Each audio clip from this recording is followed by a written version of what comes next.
Buenas noches, qué bueno que nos acompaña. Estamos en Observatorio Cotidiano, una mirada desde las ciencias de la sustentabilidad. Y hoy vamos a hablar sobre suicidio en jóvenes y sobre la prevención de suicidio en jóvenes. Y para ello me van a acompañar en el estudio Mario Luis Fuente Alcalá. Él es investigador del Programa Universitario de Estudios para el Desarrollo de la UNAM. Mario Luis, muchísimas gracias. Al contrario, gracias por la invitación.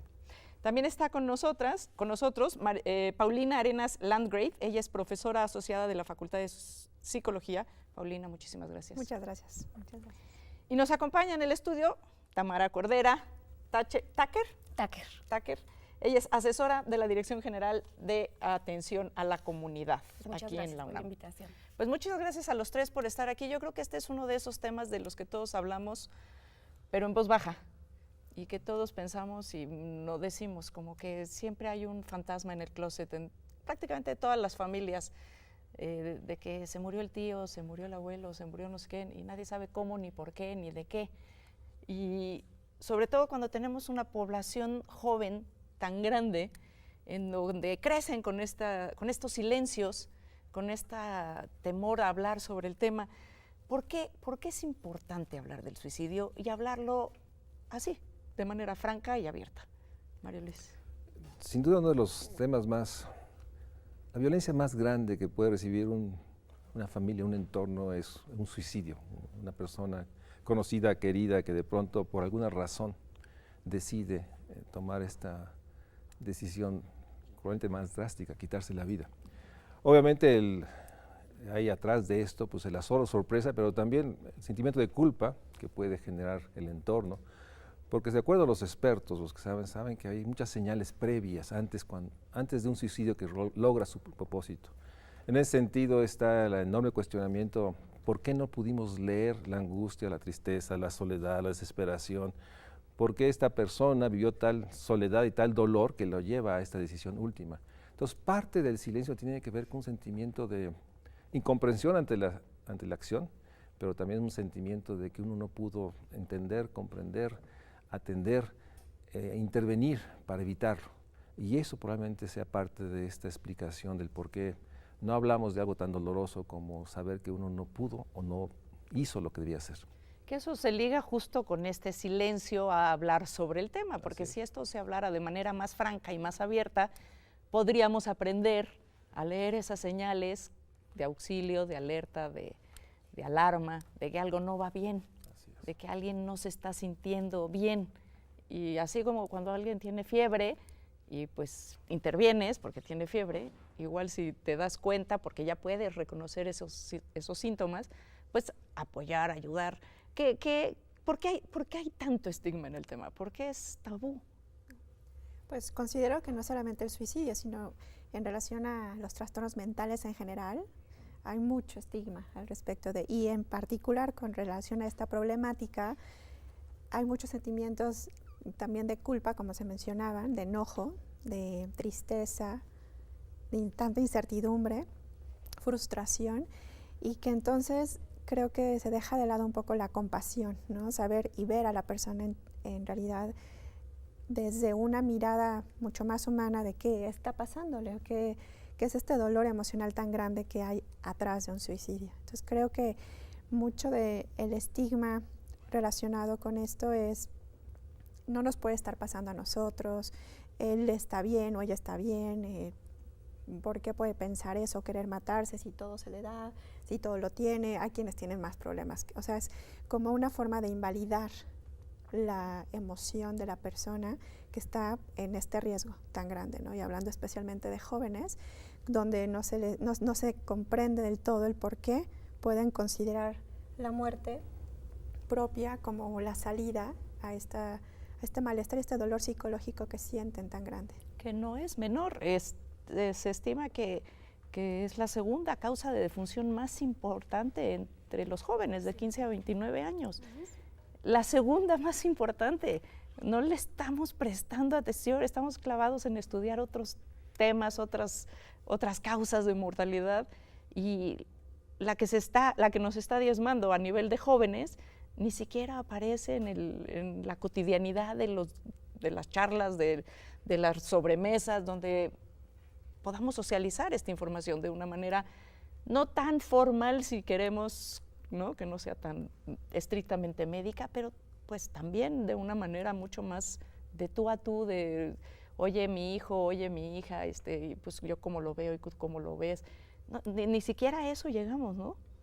Además estaba pensando justamente pues el suicidio que tiene que ver con la muerte, a todos nos mueve mucho el tema de la muerte, ¿no? Nos vincula con cuestiones muy angustiantes, dolorosas, entonces desde ahí, ¿no? Empieza todo el estigma a la salud mental y por eso es importante visibilizar, ¿no? Una vez que lo pones sobre la mesa, la gente se puede empezar a identificar y a ver que a todos nos puede pasar, ¿no?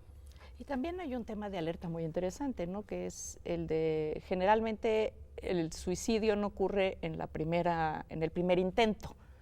Se estima que alrededor de la octava o novena vez que se intenta, sucede. Y tiene que ver con esta enorme incapacidad de aceptar que todos, literalmente todos, vivimos distintos periodos intensos de depresión. Y no nos gusta la palabra. Podemos llamarle tristeza, podemos llamarle aburrimiento, pero no aceptar que como seres humanos vivimos procesos de depresión que cuando se viven en estados de soledad, de profunda sensación de no tener esperanza, sentido de la vida, puede llevar a esto. Entonces, obviamente tiene que ver con esta negación de los temas de la salud mental y esta enorme construcción de que los individuos deben estar felices porque tienen bienes concretos, ¿no? Compras. Y no dan cuenta de la enorme necesidad de esta dimensión del afecto, del cariño, la compañía. Entonces esta soledad, yo le llamo una soledad absurda, porque muchos de estos jóvenes tienen el contacto con lo externo a través de estos medios, digamos, claro, medios de que son digitales, esos juegos digitales, etcétera. Esta soledad acompañada en que parece que juegan con otros, pero esos otros no están, y tienen relaciones con alguien que no conocen y tienen seguidores o no seguidores. Esta construcción de estos jóvenes que hoy, pues su sentido de éxito social tiene que ver con cuántos seguidores o cuántos corazoncitos o likes tienen. Es una construcción nueva. Sí, muy inasible, ¿no? Inasible, sobre todo para nuestras generaciones. Y también creo que nos falta la comprensión de estos fenómenos y una dimensión que está atrás. Esta adicción a los juegos digitales puede ser tan poderosa que los aísla, los vuelve seres que no conocemos y siempre estamos, estas imágenes que tenemos, ¿no? Las mesas donde todo el mundo pone su celular, etcétera, pues nos habla de las soledades tan grandes que estamos viendo en una época que estamos tan vinculados y que nos evita reconocer los síntomas de alguien que simplemente lo que quiere es un abrazo o simplemente ser nombrado por su nombre. Cuando a uno le dicen su nombre hay una sensación de encuentro, pero cuando te dicen no sé quién eres o cómo te llamas, entonces hay muchas dimensiones tan profundas y de estas 6,000 muertes de suicidios que se hacen al año, déjame terminar con esto, que son una estimación porque hay también el ocultamiento. Claro, hay muchas muertes que fue un accidente, no, fue algo más. Y hay la manipulación entre los registros que tienen las procuradurías y servicios de salud. Y por otra parte está un tema que es muy duro. Cuando uno revisa la estadística y ve cuál fue el instrumento de muerte, yo me cimbré cuando me di cuenta que muchas de estas muertes son por ahorcamiento y lo que implica ese sufrimiento. O sea, no es me tomé algo, no me tiré a algún lado, no es cargar una pistola, no es simplemente imaginarse el dolor de estar en la casa, porque es donde suceden muchos de estos eventos, y simplemente el dolor, la angustia brutal de esos 30 segundos, 40 segundos en que nadie llega. Y creo que en ese sentido tenemos que hablar, pero también tener capacidad de identificar y prevenir y poder escuchar, y que tiene que ver con los servicios de atención a la salud mental. Y también supongo, tú me corregirás, pero tú también, aquí las psicólogas, colgarse también es un mensaje a los que se quedan. Sí. Terriblemente poderoso. Yo lo veo así como en tu cara te muestro mi gran desesperación, mi gran frustración, y como que haces responsable un poco a los de enfrente también, ¿no? A los que, pues al que va a llegar o la que va a llegar a descolgarte. De alguna manera creo que está muy relacionado a eso que comentaba hace un momento en torno a, como ya mencionaba el doctor, a ser visto, pero también en función de lo que hay, o sea, lo que las personas también quieren comunicar con este acto, ¿no? O sea, creo que de alguna manera se les invalida mucho y esta es una forma de decir, ¿ves? Yo tenía razón, ¿no? Creo que sí hay un mensaje importante en función de cómo se lleva a cabo, pero quisiera retomar mucho esto que comentaba, que se comentaba hace un momento, el subreporte. Creo que eso es algo bien importante que tenemos que considerar, porque aunque las cifras, las tasas, la prevalencia que existe, en algunos países incluso se dice que hay que multiplicar por 2 estas cifras para realmente tener una idea de cuáles son los números reales, ¿no? Y creo que eso es importante, tener siempre datos es importantísimo para saber de qué manera pues está impactando nuestra población esto, pero sobre todo saber que, como decía Tamara, ¿no? Hacer visible esta problemática implica evitar el subreporte, porque pensando en por cada suicidio hay 20 personas aproximadamente que lo intentan y más o menos alrededor de 40 que lo piensan, o sea, que ven a la muerte como una opción para resolver, porque eso es otra cosa importante, ¿no? La carencia de la resolución de problemas. Entonces, desde ahí es donde se tiene como que entrenar mucho a los jóvenes en particular en relación a las habilidades que muchos desean tener para poder resolver las problemáticas que les acontecen. Híjole, qué duro. Sí, tú estaba pensando del suicidio, lo que nos lleva a pensar como distintas dimensiones, ¿no? Es decir, como hay distintas causas, hay que ver también toda la cuestión sociocultural, económica, psicológica, de personalidad, ¿no? Es como tal, yo estaría pensando suicidios, porque hay distintas formas de morir, distintas causas, ¿no? Se sabe que hay muchos que de verdad son en un acto de impulsividad, ¿no? Que en ese momento a lo mejor realmente no es algo que hubieran querido, ¿no? Se sabe de otros casos que sí es para terminar con un dolor físico inclusive que ya no pueden soportar, o un sufrimiento psicológico con el que ya no pueden vivir. Me parece que siempre es importante, pues desde la salud mental, tener bien presentes los distintos tipos de análisis, desde donde tenemos que entrar para así también poder intervenir, ¿no? En términos de la universidad, la salud mental, la salud pública. Y yo creo que regresamos con esa parte, porque me parece muy importante entender esto para poder ver a las personas que están en esos conflictos y poderles ayudar, pero si no entendemos que esas personas llegaron a ese punto porque nunca pidieron ayuda, nunca fueron apoyadas, luego entender por qué murió o por qué se decidió quitar la vida, pues se vuelve mucho más complicado, ¿no? Si no hay una intervención previa que permita poder ir analizando esos temas. Pero no se vaya, regresamos enseguida, estamos en Observatorio Cotidiano, una mirada desde las ciencias.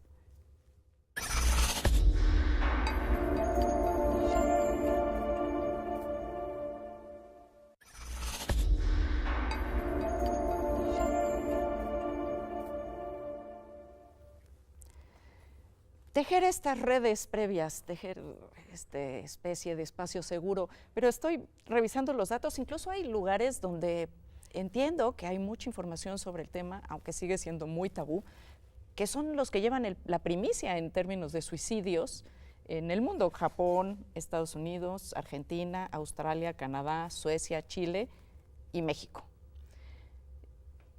Ahí también, en particular, por ejemplo, en lugares como Japón, el suicidio como tal no está concebido como algo tan deshonroso como luego se mira desde las religiones occidentales.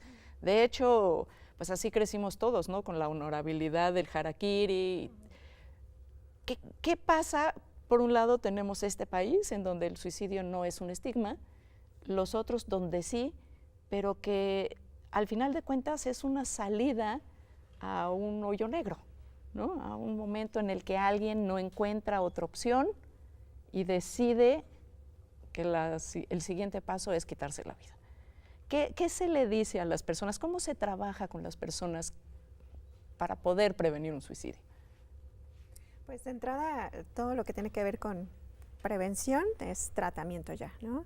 Es un problema multifactorial, por lo tanto hay que considerar justamente la complejidad de este fenómeno y entonces, por un lado, sí tomar en cuenta todos los factores de riesgo que además ya han estado muy bien estudiados de cuáles son los factores de riesgo asociados a esta problemática, pero no solamente irnos por ahí para poder, porque la idea es, si disminuimos estos factores de riesgo, entonces prevenimos el suicidio. y vemos que no en todos los casos, ¿no? No es tan determinante ni tan lineal. Entonces, por un lado eso, ver cuáles son los factores de riesgo en torno a la persona, porque también es importante señalar que cada suicidio o cada intento, pero está conformado por situaciones muy particulares. No podemos hablar como de, esto es lo que le pasa a todas las personas que se suicidaron o que intentaron hacerlo. No, hay factores comunes, pero no necesariamente son los que todos presentan. Entonces, por un lado están los factores de riesgo asociados a, por otro lado, está también la cuestión de la salud mental. Hay muchos trastornos también asociados al suicidio como una consecuencia de, no porque sea una enfermedad mental, sino que está relacionado con, por ejemplo, la depresión que ya se mencionaba hace un momento. Sí es importante saber que inclusive ayudar a un buen diagnóstico de esta problemática pues nos ayuda a poder disminuir, ¿no? Posiblemente como consecuencia. ¿El estrés cómo impacta? El estrés impacta mucho en función de el no considerar las suficientes herramientas personales para resolver. Esto tiene que ver con la resolución de problemas, ¿no? Cuando una persona se siente sumamente estresada, que no visualiza diferentes opciones y alternativas para resolver situaciones de vida, pues aquí impacta de una manera importante. Y lo contextual, que es fundamental también, ¿no? Hay que considerar cómo está el entorno familiar, el entorno laboral, el entorno escolar, en torno a la persona. Entonces, creo que son el aspecto del tratamiento, la prevención y todo lo que está relacionado con el cómo intervenir para evitar esta problemática, pues está vinculado con considerar estos tres elementos fundamentales, ¿no? Los factores de riesgo, el tema biológico más médico, qué tipo de alteraciones están relacionadas con, y también con la parte contextual. Entonces, el cómo abordarlo, pues uno de los principales tratamientos que están basados en evidencia, que funcionan, que hemos visto que funcionan además, es propiciar mucho esto de la compasión, ¿no? De lo que yo hablaba hace un momento, de ver a la persona como, o sea, habrá quienes digan, bueno, el suicidio es un acto de voluntad, ¿no? Habrá quienes tienen desde una aproximación más filosófica esta visión de, bueno, pues la persona es libre de elegir si desea continuar con vida o no. Sin embargo, lo que yo sí les puedo decir desde la práctica clínica es que detrás de todas las personas que intentaron suicidarse, hay mucho dolor emocional, que es con lo que tenemos que trabajar, y ahí sí podemos intervenir y ayudar. Entonces, ¿qué tenemos que hacer? Ver a la persona con mucha compasión, es decir, con mucho entendimiento, de manera muy humana, para saber que lo que está llevándolo a esto es la falta de habilidades y de herramientas para poder resolver problemas. Y es ahí donde nosotros entramos, desde un eje, porque hay muchos otros ejes que abordar. Sí, el otro gran eje es el institucional, o sea, como institución, cómo se debe de abordar, en particular las instituciones que albergamos jóvenes, ¿no? Que tenemos chicos desde 12 años hasta chicos de 40 que están terminando sus maestrías, sus doctorados. En ese caso, como institución, ¿qué es lo que debemos hacer? ¿Cómo debemos? Primero, reconocer que somos instituciones totalmente desbordadas. No tenemos las capacidades ni los recursos humanos para detectar, atender. Y si no decimos claramente que somos instituciones rebasadas, porque no solo es el tema del suicidio, hay una serie de conductas previas que pueden llevar, y obviamente están de las adicciones, o conductas violentas, o la autoflagelación, o sea, la violencia, digamos que no es exactamente un suicidio, pero estas conductas de riesgo. Y nuevamente, el gran cuestionamiento que tenemos que hacer desde la UNAM es que nuestras escuelas, facultades, institutos, bachilleratos no tienen la infraestructura humana para atender la magnitud de la población que tenemos, una población que tiene como un origen, una ciudad totalmente agresiva, entornos muy precarios, digo, simplemente llegar a la escuela, situaciones reales de no tener ingreso para poder simplemente llegar, o para comer, o para poder comprar los materiales, con una cultura de consumo en el cual siempre hay una frustración, no pueden comprar el último gadget de la gadget moda. O la moda, etcétera, una frustración constante, y unas instituciones que no tenemos los recursos, porque los entornos donde ellos vienen, ¿sí? Son entornos muchas veces, entornos muy disfuncionales, donde hay violencia al interior del hogar, donde hay violencia en la vía pública, donde también hay violencia en los entornos educativos. Entonces, parte del tema es reconocer la complejidad y el enorme desbordamiento, y poner en el centro que no basta las tutorías, deja poner las tutorías a los jóvenes para que no reprueben o para que sigan, si no tenemos la capacidad de trabajo social que vaya a las casas, de psicología social que vaya a las casas y que dé intervenciones de largo plazo. Todos estos problemas requieren recursos de largo plazo y lo que tenemos apenas es simbólico, es importante, pero insuficiente. Entonces creo que la gran fuerza de este tema en este programa es reconocer que incluso estructuras educativas tan poderosas como la UNAM tiene que invertir más en construir esquemas, sistemas, protocolos para detectar, intervenir y acompañar. Y a veces estamos hablando de acompañar con muy pocos recursos, porque atrás de eso está la pobreza, la violencia, la falta de ingreso, no se diga tratamientos más complejos que requieren un estado psiquiátrico, con medicinas, con atención. Entonces, parte del tema es dimensionar la complejidad y darse cuenta que no es fácil darse cuenta cuando un joven aparentemente tiene todo y vive una profunda tristeza, desesperanza por distintas razones. Su identidad sexual, su sensación de no pertenecer, el estigma, la discriminación que hay, ¿no?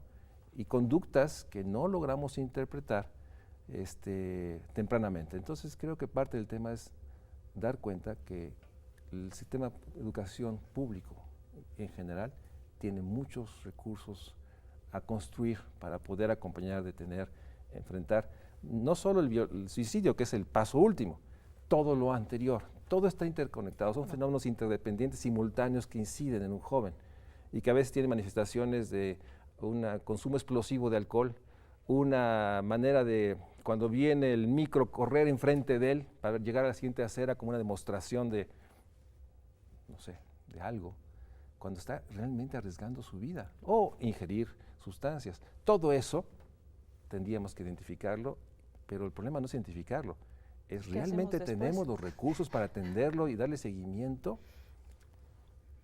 porque nuevamente, lo digo con toda responsabilidad, protocolos sin personal que los dé seguimiento, acciones que son temporales, que solo a veces abarcan algunas semanas, y en las vacaciones, cuando los jóvenes están más solos porque no tienen siquiera el espacio como el nuestro para convivir.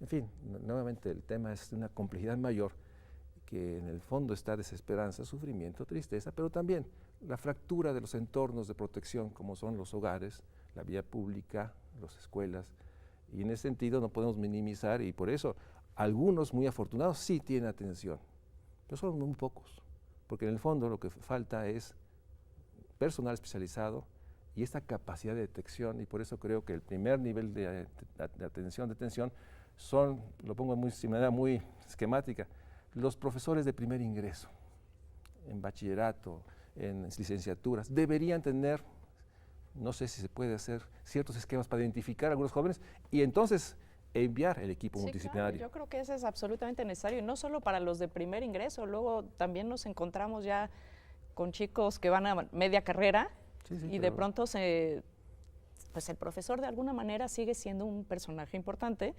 confiable, al que le puedes decir necesito ayuda. Y a mí me ha pasado, y la verdad es que pues volteas a decir, oye, ¿cómo ayudamos? ¿No? En ese caso en particular sí había un protocolo en la facultad y se pudo canalizar a la persona y sabían qué hacer.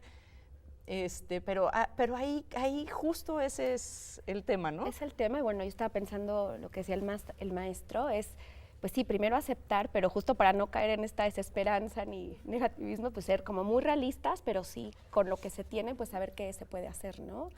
Entonces, desde pues ir construyendo protocolos, trabajar, por ejemplo, con facultades, que es lo que estamos haciendo ahorita en la de GACO, y yo pienso que poco a poquito, y lo ideal es, a lo mejor soy muy idealista, pero sí, que se pudiera institucionalizar la salud mental y que se quedara como parte de algo en la UNAM, ¿no?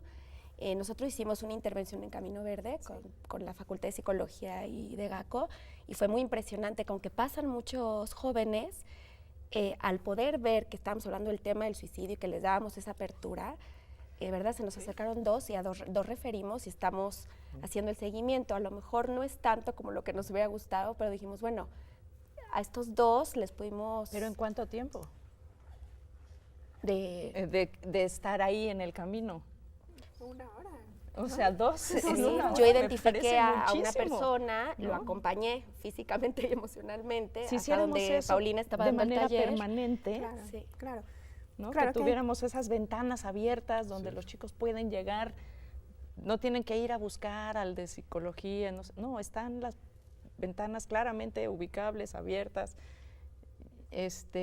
Bueno, ya se nos acabó el tiempo. Sí, Un cierre solamente rápido. quisiera rápidamente retomar. Sí, coincido que es un reto a seguir muy grande porque hay muchas fracturas, no solamente en la familia y social, sino institucionalmente hablando, pero creo que sí es importante rescatar la parte realista de lo que no tenemos, pero lo que también estamos haciendo y tratando de construir desde la posibilidad no solo de tener protocolos, sino ir formando personas que en un primer nivel de contacto puedan realmente identificar los riesgos y proporcionar alternativas y referenciar hacia dónde se les puede dar esta atención y con ello creo que evitar que esta problemática siga incrementando.